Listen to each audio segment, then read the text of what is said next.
હું શ્રીમાળી દ્રુપતિ ફરી એકવાર તમારું સ્વાગત કરું છું મારી આ યુટ્યુબ ચેનલમાં। તો ચાલો મિત્રો, આજે આપણે શીખીએ આપણા ધોરણ 8નું પાઠ 3 જે છે જુમો ભીસ્તી, એનું સ્વાધ્યાય અને અભ્યાસનું સોલ્યુશન।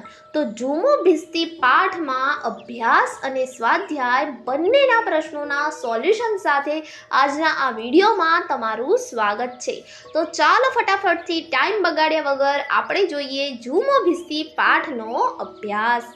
તો મિત્રો, અહીં અભ્યાસનો પ્રથમ પ્રશ્ન છે, નીચેના પ્રશ્નોના ઉત્તર માટે આપેલ વિકલ્પોમાંથી સાચો ઉત્તર શોધીને તેનો ક્રમ અક્ષર પ્રશ્ન સામેના ખાનામાં લખો।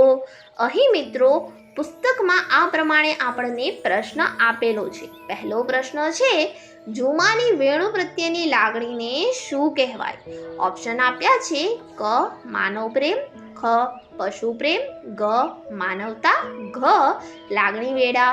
તો મિત્રો અહીં જવાબ આવશે ખ પશુ પ્રેમ। જુમાની વેણુ પ્રત્યેની લાગણીને પશુ પ્રેમ કહેવાય। પછીનો પ્રશ્ન, જુમો વેણુને ખવડાવવા રોજ શું ખરીદતો હતો?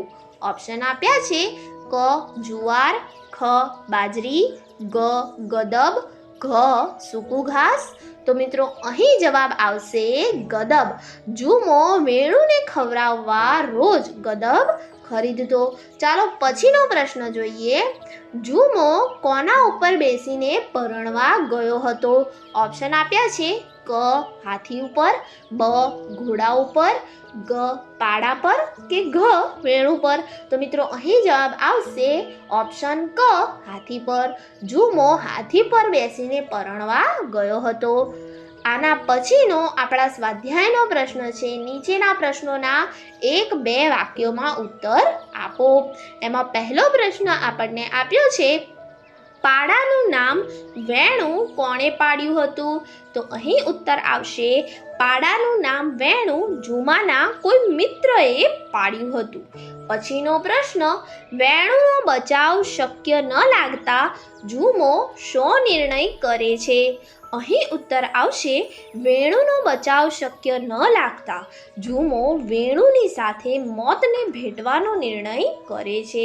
પછીનો પ્રશ્ન, જુમા સાથેની દોસ્તી અંત સમયે વેણુ કેવી રીતે નિભાવે છે?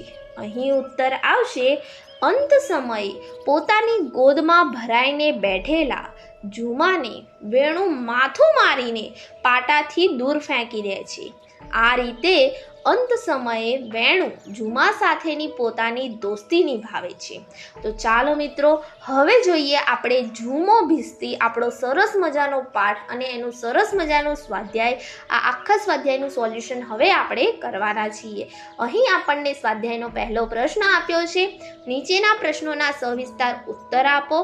એમાં પહેલો પ્રશ્ન છે, જુમો અને વેણુ દિવસ દરમિયાન શું કરતા હતા? એમાં આપણે જવાબ લખીશું, જુમો અને વેણુ દિવસ દરમિયાન આ પ્રવૃત્તિ કરતા હતા। તો અહીં જુમો વેણુની પીઠ ઉપર મોટી મોટી મશક ભરીને સવારના 5 વાગ્યે નીકળી પડતો। બધે પાણી આપ્યા પછી જુમો અને વેણુ બંને પાછા વળતા। જુમો રસ્તામાંથી ગાજર ને ટામેટા કે ભાજી પોતાના શાક માટે અને વેણુ માટે ગદબ ખરીદતો। વેણુ ગદબ ખાતો, પછી જુમો સાંજ સુધી હોકો ગગડાવ્યા કરતો અને વેણુ માખીને ઉડાડવા કાન ફફડાવતો, આંખ મીચીને ઊંઘી જતો અથવા જાગતો પડ્યો રહેતો। સાંજે વેણુ અને જુમો નદી કાંઠા સુધી ફરવા નીકળતા અને પાછા વળતા।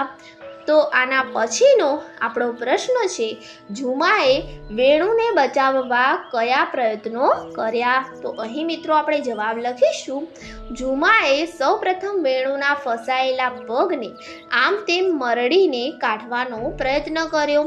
પછી રસ્તા જતા 2 યુવાનોને મદદ કરવા વિનંતી કરી, પણ એ યુવાનોએ તેને ફાટકવાળા પાસે જવાનું કહ્યું।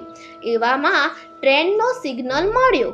તેણે ફાટકવાળાને વિનંતી કરી, પણ અંદરથી ઘેર કોઈ માણસ નથી એવો જવાબ મળતા જુમો નિરાશ થઈ ગયો.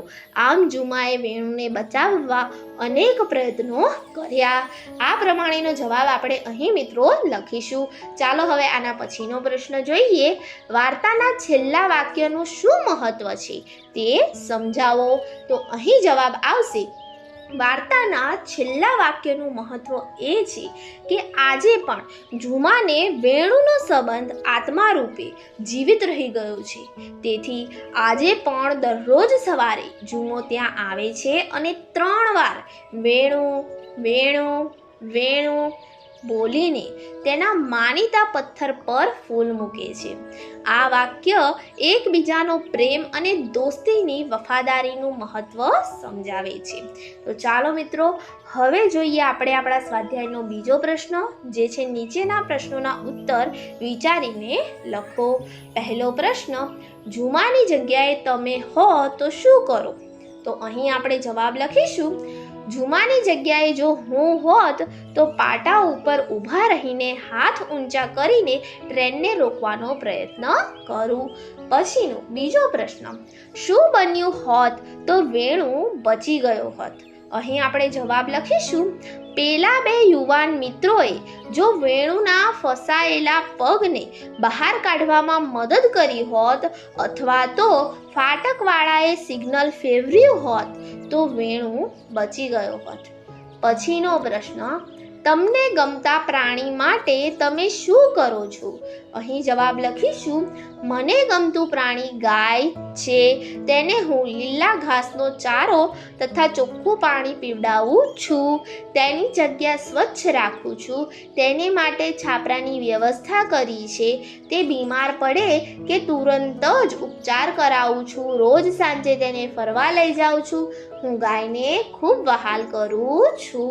આ પ્રમાણે આપણે જવાબ લખીશું. પછીનો ચોથો પ્રશ્ન, આ વાર્તાનું શીર્ષક વેણુ રાખીએ તો તે માટેના કારણો આપો. એટલે કે આપણે આ વાર્તાનું શીર્ષક વેણુ કેમ રાખવું જોઈએ એ માટેના કારણો આપણે અહીં આપવાના છે. જવાબ લખીશું, વાર્તાનું શીર્ષક વેણુ રાખવાના કારણો. મૂંગું પશુ વેણુને પોતાના માલિક જુમા પ્રત્યે અપાર પ્રેમ છે, પણ જુમાની વાણીમાં પ્રગટતો પ્રેમને એ સમજી શકે છે. વેણુ અંત સમય જુમાને માથું મારીને પાટાથી દૂર ફેંકીને બચાવે છે અને જુમા પ્રત્યેની વેણુની વફાદારી અને નિસ્વાર્થ પ્રેમ સૂચવે છે કે વેણુ સમગ્ર વાર્તામાં કેન્દ્ર સ્થાને છે. એ દ્રષ્ટિએ આ વાર્તાનું શીર્ષક વેણુ રાખીએ તે ઉચિત ગણાય. તો આ પ્રકારે વાર્તાનું શીર્ષક આપણે વેણુ રાખીએ તો ઉચિત ગણાય. ચાલો હવે આના પછીનો પ્રશ્ન જોઈએ. આપણા સ્વાધ્યાયનો પ્રશ્ન 3, નીચે આપેલા શબ્દોના સમાનાર્થી શબ્દ લખો. પહેલો શબ્દ છે શ્રીમંત. અહીં એના 2 સમાનાર્થી શબ્દ લખ્યા છે, ધનવાન અને અમીર. પછીનો શબ્દ છે દુર્ગંધ. અહીં એના સમાનાર્થી શબ્દ આવશે બદબુ અને વાસ. પછીનો શબ્દ છે કર્કશ. અહીં એના સમાનાર્થી શબ્દ આવશે કઠોર અને તીણો. પછીનો શબ્દ છે આનંદ. એના સમાનાર્થી શબ્દ આવશે ખુશી અને હર્ષ. એના પછીનો શબ્દ છે ગદબ. એનો સમાનાર્થી શબ્દ છે રજકો. પછીનો શબ્દ છે હાંડલી. તો એના માટે સમાનાર્થી શબ્દ આવશે હાલી અને માટલી. તો મિત્રો, અહીં આપણો આ સરસ મજાનો સ્વાધ્યાયનો વિડીયો જે છે એ પૂર્ણ થાય છે. હું આશા રાખું છું કે તમને આજનો આ વિડીયો ગમ્યો હશે, મદદરૂપ થયો હશે. જો વિડીયો ગમ્યો હોય, મદદરૂપ થયો હોય તો પ્લીઝ આ વિડીયોને લાઈક કરો, તમારા મિત્રો સાથે શેર કરો અને જો અમારી ચેનલ ઉપર નવા હોય તો આને સબસ્ક્રાઈબ કરવાનું ન ભૂલતા. Thank you friends. Keep watching, keep learning.